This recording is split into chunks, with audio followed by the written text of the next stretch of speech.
Hello, welcome to Club Corky. I am talking to you today about work stuff, and part of work is reading books that make you smarter at your job. One of the books that I read 5 years ago is the book Eat the Frog by Brian Tracy. This book is so good. It's so easy to read. It's short. You could probably finish it in one day, 3 days max, if you read more than 5 minutes a day. I loved it so much, I felt like everyone should hear this, that I gave a summary to a large group of people on email every day, everyone that I work with. And I gave a presentation on this book to all of the supervisors in my company because it's that important in my mind. I had all my friends and family read it, and I literally think about eating the frog every single day.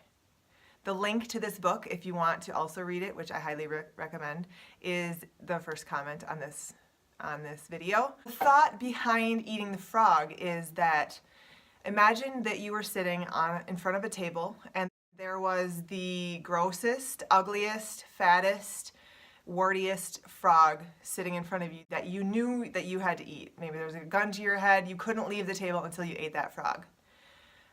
We've all been there with a gross dinner that your mom makes you sit at the table until you finish. But this is way worse.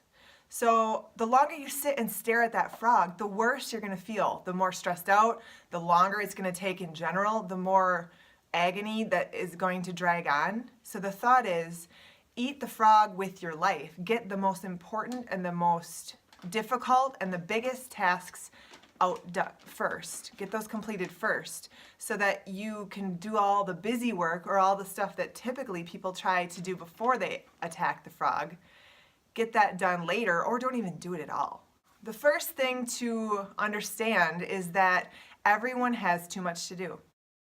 Whether it's at home or it's at work, everyone has too much to do in a day. So as soon as you make peace with the fact that you're never going to get everything that you want to get done in a day completed, the better off you're going to be. Know that you're not going to get everything done. But that means that the top of your list of your prioritized to do things better be the right priorities because otherwise they're never going to get done. First step is to write things down. Whether this is your daily to-do list, maybe you have a 2019 list of goals or resolutions, or maybe it's your life goals. Write them down. There is so much research that shows that when you write things down, they become so much more real, so much closer to actually happening, and you're going to remember them because hopefully they're going to be somewhere where you can see them and refer back to them, and so they stay in the front of your conscious. But once you write those things down, they don't necessarily have to be numbered already. When you write them down, they just come to mind. However, then that's where you use the eat the frog mentality to number them.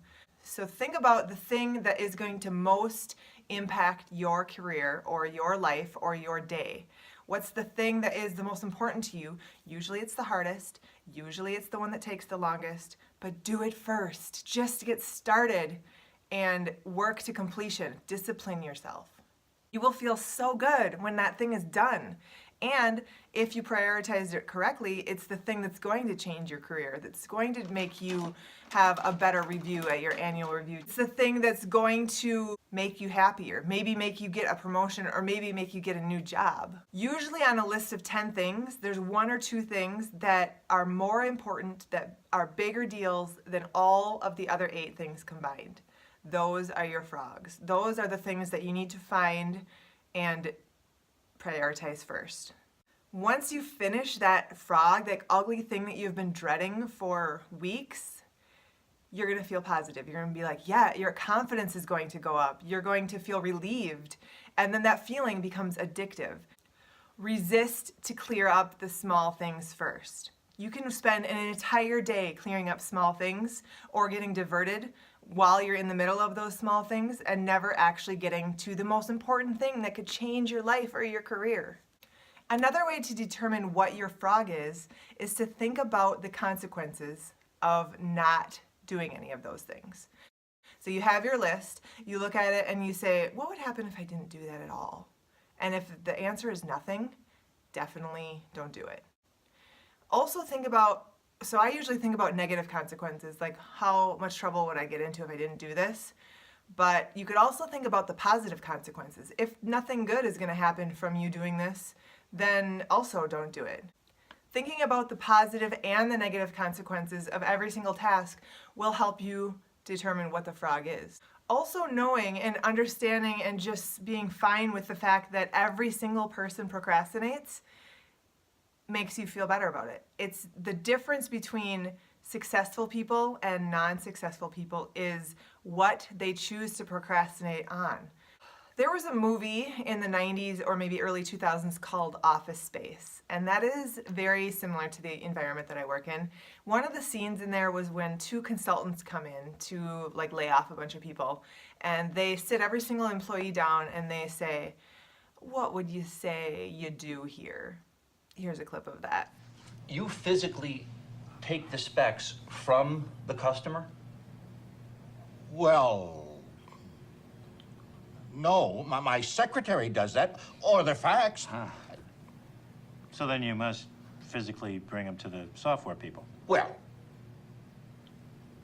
no. Yeah, I mean, sometimes. What would you say you do here?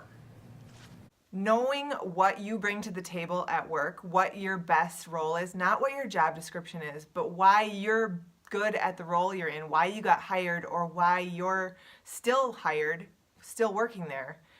Knowing your best traits, that is also helpful in determining what your frog is. Do the things that set you apart. Spend your most time on the things that you're best at so that you can have the most rewards. So think about, look back and think, what did I get compliments on in the last year? Those are the things that you should focus on for changing your career or heightening your career or your life. If you never get to the stuff that you're actually good at and you're filling your day with petty, small tasks that you could either give to someone else or that you could just skip completely, then you are leaving so much on the table for your life and for your career. Why do we even care about getting more done? We work too hard as Americans as it is. Work is just a necessary evil for most people. The more you can get done and the more effective that you can be in the less time, the more time you have to do fun things. That's why we want to be good at procrastinating on the right stuff so that you can get the important stuff done quick, get out there. So once you know what your frog is, it's sometimes difficult to get started because like I said, the frog is your hardest task, usually the longest task, so it's the thing that it's easiest to put off. The key is to think about not the whole project, just think about the very first smallest thing. How do you eat an elephant? One bite at a time. So don't look at the whole project as an overwhelming task. Just look at the very, very first step. What is that? Who cares about the other 500 steps? What's the first step? And then once that's done, think about the second step.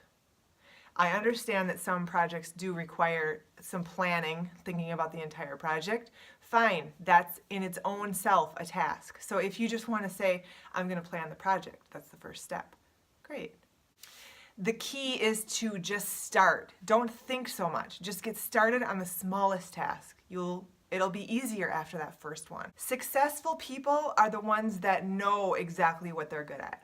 But they also, every single person has weaknesses. And it's okay. Know what your weaknesses are.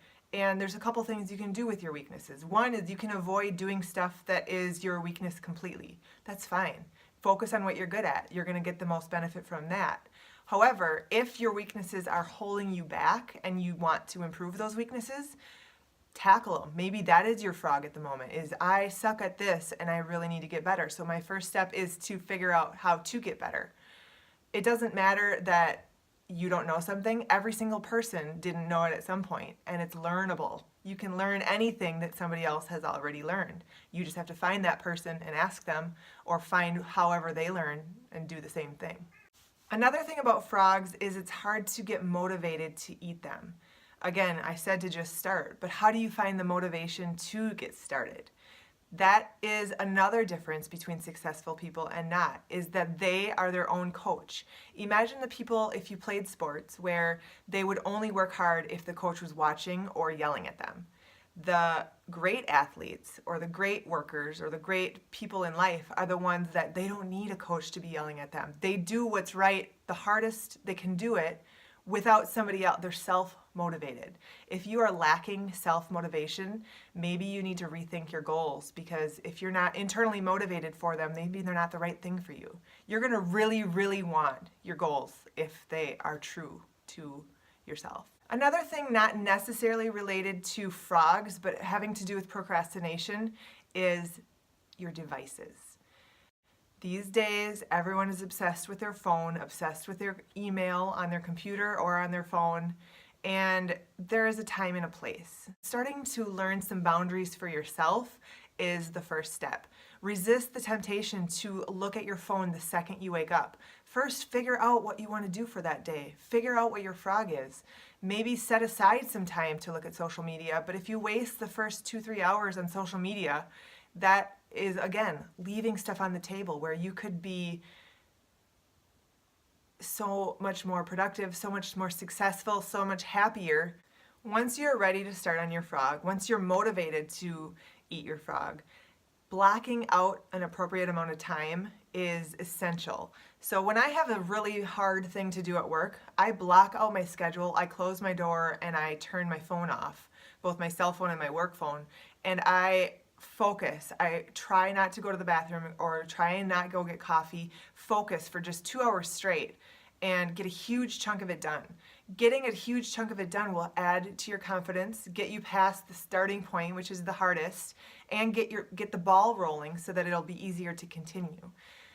Block out your time. I can't even tell you how important having a larger block of time rather than doing things in 5-10 minute segments is going to do for you.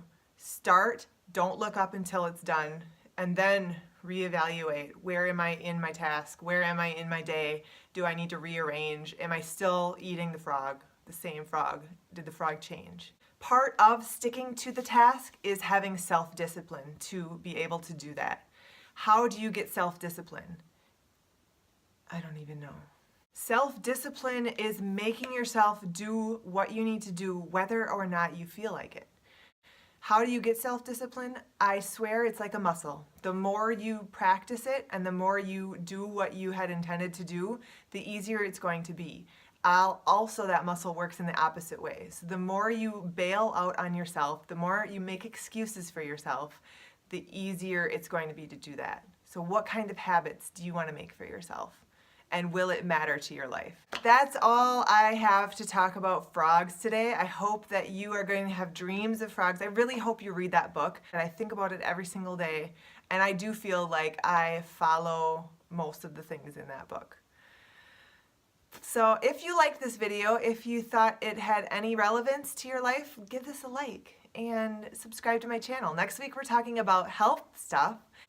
So have a great week. Have a happy Sunday if you're watching this the day that I let it out. And I will see you next week.